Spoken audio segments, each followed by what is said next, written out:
Hey there, Hofstra fans. Welcome to another episode of Blue and Gold Weekly. I'm your host, Kevin Dexter. It was a very busy week in Hofstra athletics, so let's jump right into it, starting with a big trip down south for the Pride men's basketball team. And they picked up a big win to start it off at Charleston on Thursday. German Plotnikov had the hot hand in this one. A season-high 6 made three-pointers and 20 points for the graduate student. And Cruz Davis was stellar as usual, adding 23 points. The Pride holding off the Cougars for a big win. They rally 66-62. 2 days later, it was a tight one at first place UNCW, and Davis had another big game in this one. Cruz with 22 points. Pride down by just 2 at halftime, and they had a second half lead in this game. Preston Edmeade chipped in 21, made 3 three-pointers, but it was not enough down the stretch. Hofstra fell to the Seahawks 70-66.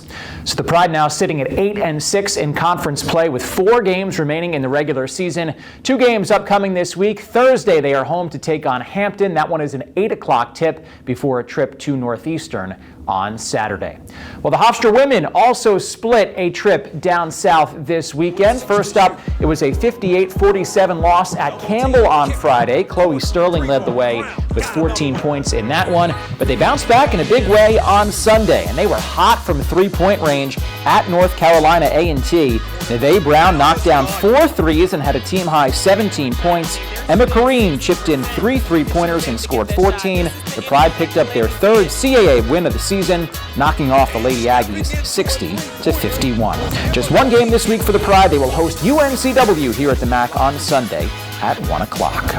Well, the Pride wrestling team had a pair of home matches here at the Physical Education Building on Sunday, and Gage Shipp and Chase Liardi were the stars of both of them. Shipp and Liardi each picked up a pair of wins, including 1 ranked win each, but Hofstra dropped dual matches to Harvard 25-9 and Brown 22-17. The Pride get right back at it on Wednesday as they welcome in a top 15 program in the country in Rutgers. I had the chance to sit down with Chase Liardi this week to talk about that match, his recent success, and the upcoming EIWA championships in just a few weeks. The Hofstra wrestling team in the middle of a long home stretch. Chase Liardi with us today here on Blue and Gold Weekly. Chase, thanks so much for a couple minutes. You've wrestled well as of late, 3 straight wins. How are you feeling overall right now? Yeah, I feel happy. I'm in a positive mindset right now. I struggled a little bit early in the season, just battling through injury. And, just being able to get these last 3 wins is pretty big going into the last stretch of the season. Well, Sunday you guys had Harvard, then you had Brown, one of those wins against a ranked opponent against Brown. You shut out both your opponents on Sunday. What does that do for your confidence level? Yeah, I think it's a big booster, especially going into conferences coming up in a few weeks. It just shows that what we're doing in the room is working. I'm just trusting my preparation, trusting my coaches and teammates, and just seeing everything working out for me. Well, Sunday was also senior day. I'm sure it was nice to have your family there, have the support of your teammates. What was that experience like for you? Yeah, it's always great having my family in the stands. That was a big part of my wrestling career in high school, is always having my parents, my sister there. My sister was screaming. I heard her the whole match, so that was fun. It made it a lot more enjoyable. I was just glad I was able to get a few wins out there and put on a show for them. You moved up a weight class this year, up to 141. Yeah. How has that transition been like? You fully adjusted now? I feel a lot better, a lot stronger. I felt last year a problem that I had was I wouldn't be able to go a full match without feeling my best. And I feel like at 141, I feel much better. I can go a full 7 minutes and just concentrate on wrestling and not how am I going to feel during the match. You mentioned you've got EIWAs coming up in a couple weeks. Obviously, such a big goal for you guys. You had a couple EIWA champions on the team last year. What is the preparation like for you and for the entire team here over these next couple weeks? Yeah, for me, I'd say it's just staying positive, not thinking about wrestling too much, and staying off my phone, just doing something other than scrolling on social media. Staying positive, trusting my training, and getting just little workouts in whenever I need, and taking care of recovery. And as a team, I think just trusting our coaches. They've been through this before, and they know what to do for us, and we know what we want.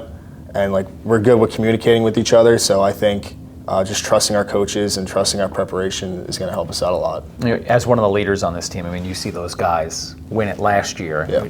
Is that something you could take from? I know it was a long time ago now, Yeah. but taking from those guys? Definitely. I mean, sitting in the stands last year, watching those guys get their hand raised, I mean, it's motivating for sure, because you want to be down there doing the same thing as them.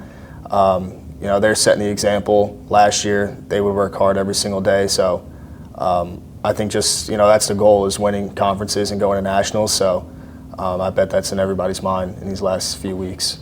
You have a big matchup here Wednesday night. Rutgers, obviously a top 15 program in the country, coming here to wrestle at the MAC.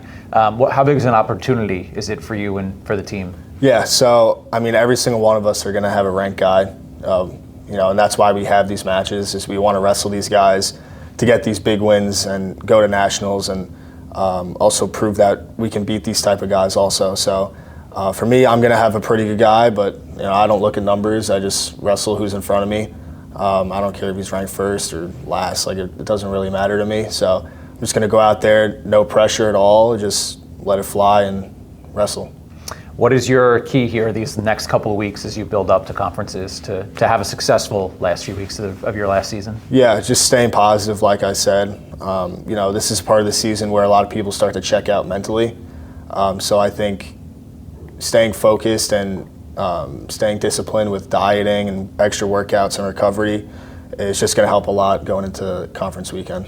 All right, well, Chase, congrats on the success as of late, and good luck here over the next couple of weeks. Thank you. And thanks again to Chase Liardi for a couple of minutes. Well, even with the snow on the ground, the spring season is in full swing, and the Hofstra women's lacrosse team is off to a good start. They beat Quinnipiac over the weekend 12-7. Nikki Minella was named the CAA Offensive Player of the Week. She has 12 goals and 15 points through the first 3 games of the season. Pride will play Fairfield at 12 o'clock this Saturday, once again at Captain's Field, the home of Hofstra soccer. The Hofstra men's lacrosse team lost to Siena over the weekend 14-10. Gus Langtree was named the CAA Rookie of the Week after recording his first career hat trick in the loss. Hofstra will take on St. John's this Saturday at 2 o'clock. That game will be played at Farmingdale State College. Baseball put up a big fight at Mississippi State in their season opening series, losing 6-5, 6-1, and 7-5 against one of the top 10 teams in the country. C.J. Griggs hit a pair of home runs in the series. The Pride are scheduled to take on Iona at home this weekend, weather permitting. And the Hofstra softball team opened up their season at the FGCU Eagle Invitational. This weekend they head to the George Mason Tournament. And finally, congratulations to Izzy Spagnoli of the Hofstra women's track and field team, who broke Hofstra's 3,000-meter program record on Saturday at Boston University's David Hemery Valentine Invitational. Spagnoli finished 88th out of the 207 competitor field. Well, that'll do it for this episode of Blue and Gold Weekly. We'll be back next week with a brand new edition. Thanks so much for watching, and go Pride.